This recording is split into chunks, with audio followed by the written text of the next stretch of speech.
Guys, how can you change your date format and date and time if your time is not correct in your laptop or computer? Okay, sometimes time zone also affects the time. What you have to do is just right click in this Windows icon, then click run and type here time date.cpl,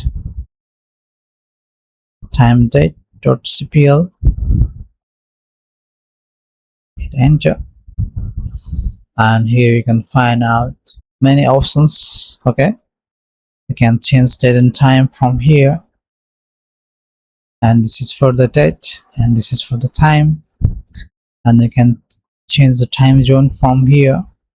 Okay, and there are additional clock setting, and you can directly update from here also. Update now. This also update to your latest date and time. Okay,